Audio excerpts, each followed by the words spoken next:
ازاي فكرة غلط ممكن تضيع منك ملايين، وازاي قرار واحد صح ممكن ينقل البيزنس بتاعك لمستوى تاني خالص. انا ريمون رافت، سي او لود سيرف كومباني فور سوفت وير، خبرة اكتر من 15 سنة في مجال البرمجيات والتكنولوجي وإدارة الأعمال الرقمية.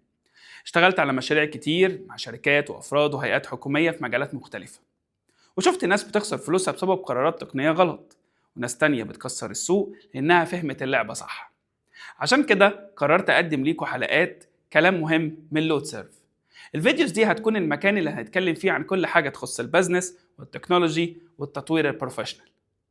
في الحلقات دي هنتكلم عن ازاي تاخد القرار التقني الصحيح، ليه في مشاريع بتنجح ومشاريع تانية بتفشل، ايه هي الأخطاء اللي بيقع فيها رواد الأعمال، وازاي التكنولوجي ممكن تكون سلاح ينجحك أو يغرقك. طب ليه الكلام ده مهم ليك؟ لأنك لو فاكر إن التكنولوجي هي مجرد ويب سايت وموبايل آب وإي آي بس، يبقى أنت لسه متعرفش أبعاد كل الموضوع.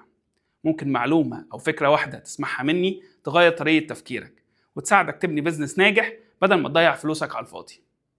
لو أنت جاهز تشوف البيزنس بتاعك من منظور مختلف، تابعني عشان اللي جاي هيغير تفكيرك تماما.